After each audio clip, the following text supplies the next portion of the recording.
Buying Bitcoin inside a retirement account sounds complicated, but the basic mechanism is surprisingly simple. You are not placing Bitcoin directly into a Roth IRA or 401k.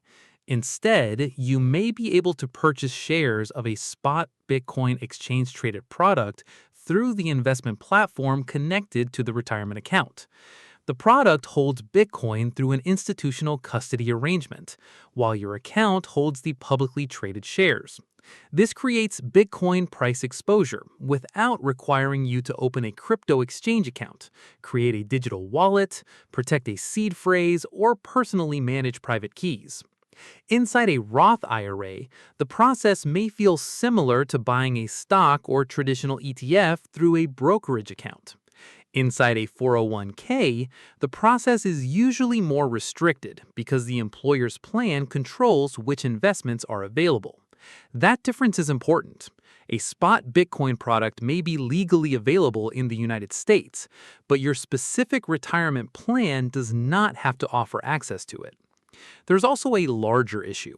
The retirement account wrapper may change how taxes are taxed, but it does not change Bitcoin's volatility, valuation uncertainty, or possibility of substantial loss. The account provides the tax structure. The exchange-traded product provides access. Bitcoin still provides the risk. Before examining Roth IRA and 401k rules, we need to be precise about what the retirement account actually owns after the trade is completed.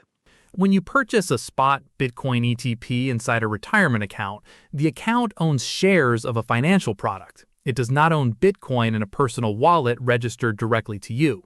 The ownership chain works in layers. Your Roth IRA or 401k owns the exchange-traded shares. The products trust owns the underlying Bitcoin. A professional custodian protects the private keys that control that Bitcoin. The value of your shares is designed to move roughly with the value of the Bitcoin held by the trust, after sponsor fees, operating expenses, and normal trading differences. This gives you economic exposure to Bitcoin without direct control of the asset. You normally cannot withdraw Bitcoin from the product, transfer it to another wallet, send it through the Bitcoin network, or use it for a transaction. You can generally only buy or sell the shares through the retirement account's investment platform. For investors who only want price exposure, this may be a useful simplification. For investors who believe self-custody and direct control are essential parts of owning Bitcoin, the ETF structure may not satisfy that objective. The distinction is straightforward. You own the investment wrapper. You do not control the underlying private keys. Once that distinction is clear, the next decision is choosing the retirement account wrapper itself, because a Roth IRA, Roth 401k, and traditional 401k operate under different rules. A Roth IRA is an individual retirement account that you normally open through a brokerage. Contributions are made with after-tax money, and qualified distributions may be tax-free when the applicable requirements are satisfied. Because you choose the brokerage, a Roth IRA often provides a wider investment menu than a workplace plan. If the brokerage offers trading access to spot Bitcoin ETPs, you may be able to purchase one directly inside the account. A Roth 401k is different. It is offered through an employer-sponsored plan. Contributions are also made with after-tax money, and qualified distributions may be tax-free, but the employer and plan fiduciaries control the investment menu. A traditional 401k generally uses pre-tax employee contributions. Investment growth is tax-deferred, and distributions are generally taxable when withdrawn. Both Roth and traditional 401k accounts may offer the same investment menu. The difference is mainly the tax treatment of contributions and distributions, not whether Bitcoin exposure is available. Another major distinction involves income. Direct Roth IRA contributions are subject to income limits. Participation in a Roth 401k is not restricted by the same Roth IRA income phase-out. However, having access to a Roth 401k does not mean the plan provides a spot Bitcoin product. The account type determines the tax wrapper. The investment menu determines whether the trade can happen. And before placing any trade, investors must understand the contribution limits that control how much new money can enter these accounts in 2026. For 2026, the combined contribution limit across traditional and Roth IRAs is $7,500. That is one combined limit, not $7,500 for each account. An investor who is age 50 or older may make an additional catch-up contribution of $1,100.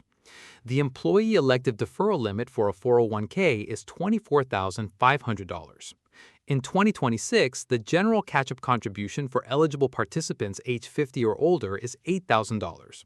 Participants who are age 60, 61, 62, or 63 during the year may qualify for the larger $11,250 catch-up limit, depending on the applicable plan rules. Roth IRA eligibility also depends on modified adjusted gross income. For single filers and heads of household, the 2026 phase-out range is between $153,000 and $168,000. For married couples filing jointly, the range is between $242,000 and $252,000. These numbers control contributions to the account. They do not create a separate limit on how much of the existing account balance can be invested in a Bitcoin ETF. For example, an investor may contribute cash to a Roth IRA and later decide how that cash will be allocated among stocks, bonds, ETFs, or other available investments. But contributing money and investing money are two separate actions. That distinction becomes very practical when we walk through the Roth IRA purchase process step by step. The first step is opening or using an existing Roth IRA at a brokerage that permits exchange-traded securities. The second step is confirming that you are eligible to make a direct Roth IRA contribution for the year. Income limits, earned income requirements, contribution limits, and existing IRA contributions should all be reviewed before transferring money. The third step is funding the account. This may involve making a new contribution, completing an eligible transfer, or moving retirement assets through a properly structured rollover. Once the cash reaches the Roth IRA, it may remain uninvested until you choose an asset. This is a common beginner mistake. Depositing money into a Roth IRA does not automatically purchase investments. The fourth step is researching the Bitcoin product. Confirm whether it holds spot Bitcoin or futures contracts. Review the sponsor fee, trading liquidity, bid-ask spread, custody arrangement, tracking history, and prospectus disclosures. The fifth step is placing the order through the brokerage platform. The process may resemble buying any other exchange-traded security, but execution still matters because market orders and limit orders can produce different outcomes during volatile periods. The final step is monitoring the allocation. The investor should decide in advance how large the position may become and when it will be rebalanced. The Roth IRA route is relatively direct because the individual controls the brokerage relationship. A 401k introduces an additional decision-maker, the employer-sponsored plan. A standard 401k does not function like an unrestricted brokerage account. The plan normally offers a selected menu of investments approved by the employer and plan fiduciaries. That menu may include target date funds, stock index funds, bond funds, stable value options, and other diversified products. You cannot normally search for any publicly traded ETF and add it to the plan yourself. For direct Bitcoin ETF access, one of three conditions must exist. The first possibility is that the Bitcoin product appears directly in the plan's core investment menu. The second possibility is that the plan offers a self-directed brokerage window that allows participants to purchase additional investments beyond the standard menu. The third possibility is that the plan offers neither route. In that case, the Bitcoin ETF cannot be purchased inside that specific 401k, even if the same product is easily available through a regular brokerage or Roth IRA. Some plans may also operate a brokerage window while specifically restricting crypto-related securities. Investors should check the plan website, summary plan description, investment disclosures, and brokerage window rules before assuming access exists. A missing investment option is not necessarily an invitation to withdraw money from the plan. Early distributions may trigger taxes, penalties, and the loss of valuable retirement benefits. Before making any change, investors should understand the difference between the plan's core menu and an optional brokerage window. The core investment menu is the default group of funds selected for the 401k. These options are usually designed to cover broad retirement needs with a manageable number of choices. If a spot Bitcoin ETP is included in that menu, the participant may be able to allocate money to it through the same interface used for the other plan funds. But direct inclusion is still uncommon compared with traditional stock and bond options. A self-directed brokerage window is a separate feature. It may provide access to a wider range of mutual funds, stocks, and ETFs through an additional trading platform connected to the plan. This can create a possible route to Bitcoin ETP exposure. However, the word self-directed does not mean unlimited. The plan can restrict certain asset classes, securities, trading strategies, or product types. The brokerage window may also charge maintenance fees, trading fees, or other account-level costs that do not exist in the core menu. Participants should also determine whether the window limits the percentage of the 401k balance that can be transferred into it. The correct process is simple. Check whether a brokerage window exists. Review the eligible securities. Read every fee and restriction. Then determine whether the specific Bitcoin product is available. Even when the operational route exists, investors should not confuse access with endorsement. That distinction became especially important after the Department of Labor changed its position on crypto-related retirement investments. In 2022, the U.S. Department of Labor issued guidance urging retirement plan fiduciaries to exercise extreme care before adding cryptocurrency options to 401k plans. That guidance created a more cautious regulatory environment for employers and fiduciaries considering crypto-related investments. On May 28, 2025, the department rescinded that guidance and returned to a neutral regulatory approach. This change matters, but it is often misunderstood. The department did not order employers to add Bitcoin to their retirement plans. It did not declare Bitcoin safe.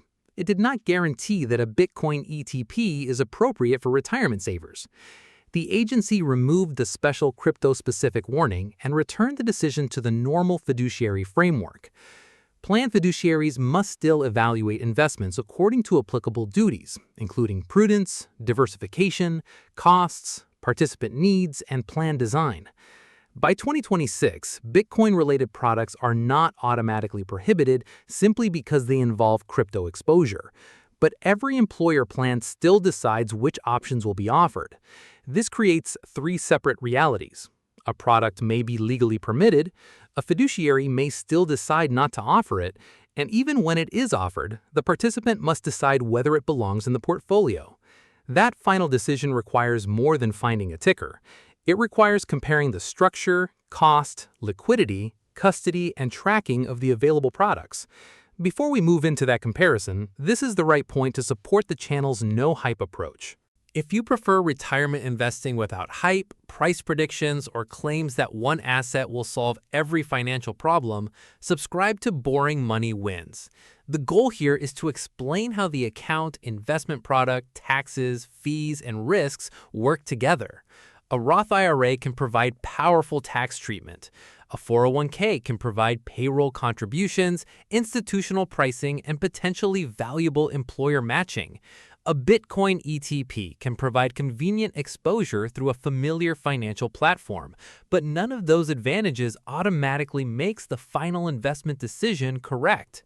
If this video is making the process clearer, click the like button. That helps YouTube show the analysis to more investors who may currently be confusing tax advantages with investment safety.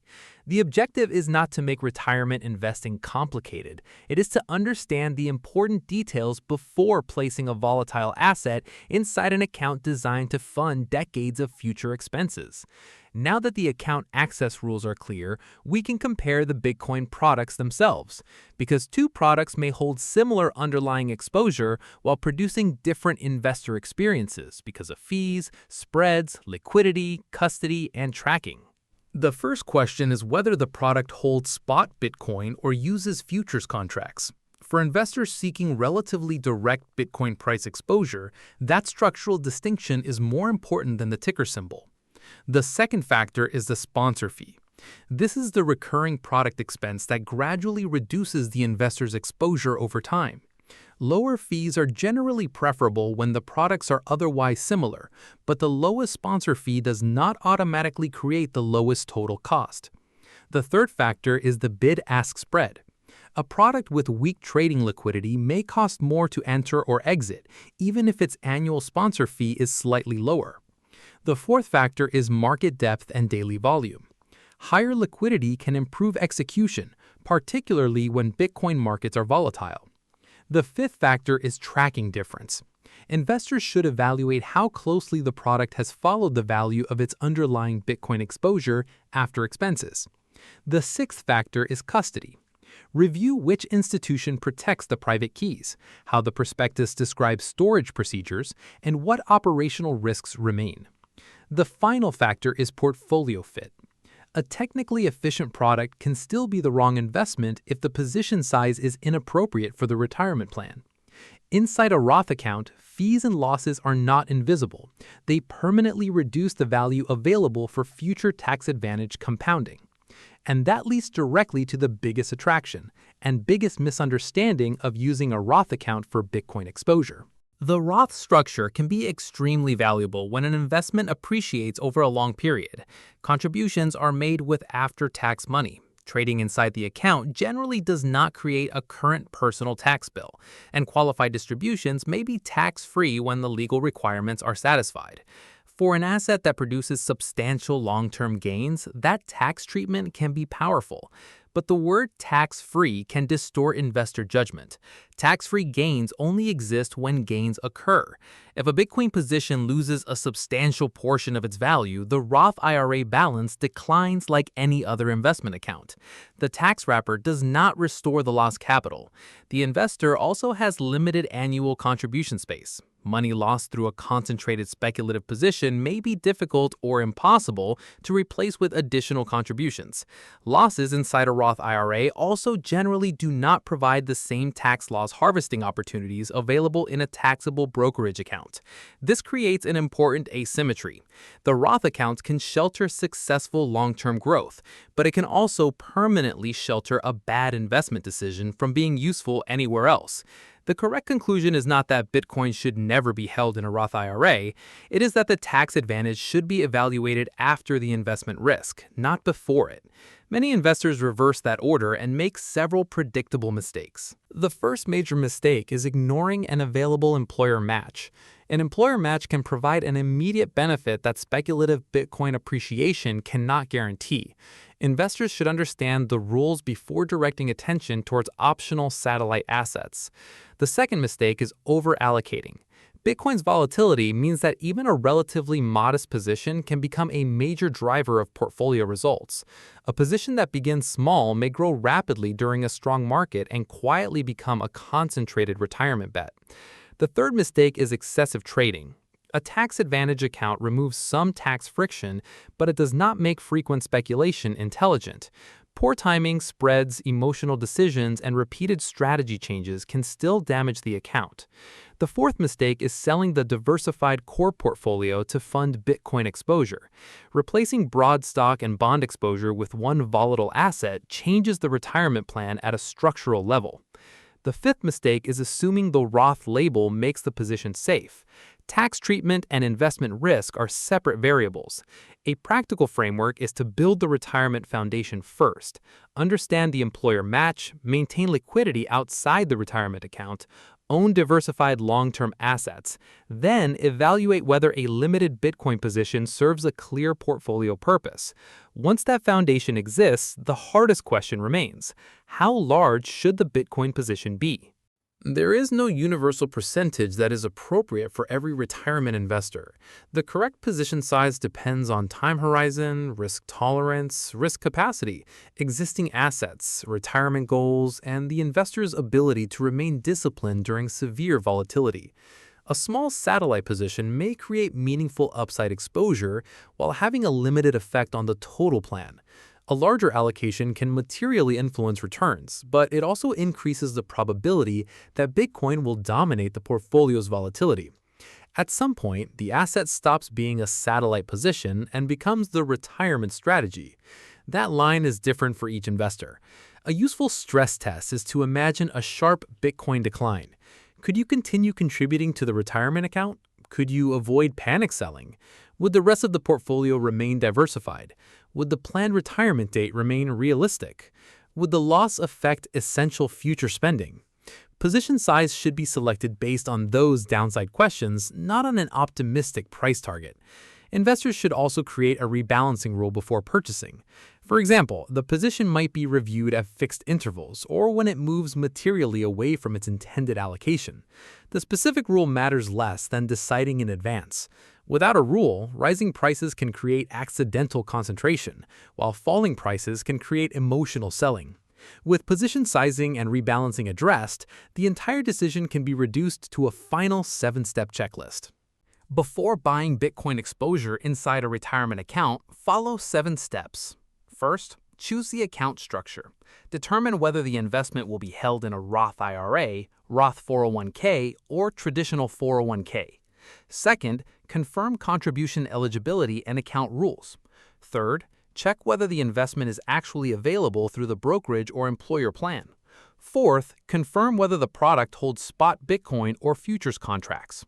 Fifth, compare sponsor fees, bid-ask spreads, liquidity, custody arrangements, and tracking. Sixth, establish a maximum portfolio allocation based on the downside you can tolerate. Seventh, write a rebalancing rule before making the purchase. The final verdict is straightforward. For most investors seeking Bitcoin exposure inside a retirement account, a Roth IRA is usually the simpler operational route because the individual controls the brokerage and investment selection. Inside a 401k, access depends entirely on the plan's core menu, brokerage window, and restrictions. The Roth structure can provide valuable tax treatment. The Bitcoin ETF can simplify access and custody, but neither one reduces Bitcoin's underlying volatility or guarantees that the asset will improve retirement outcomes. Employer matching, diversification, contribution consistency, and long-term discipline should remain the foundation. The ETF solves the access problem. The retirement account changes the tax treatment. Neither one solves the risk problem. Use the product as a controlled part of a retirement strategy, not as a replacement for one. That is how boring discipline can manage exposure to a very unboring asset.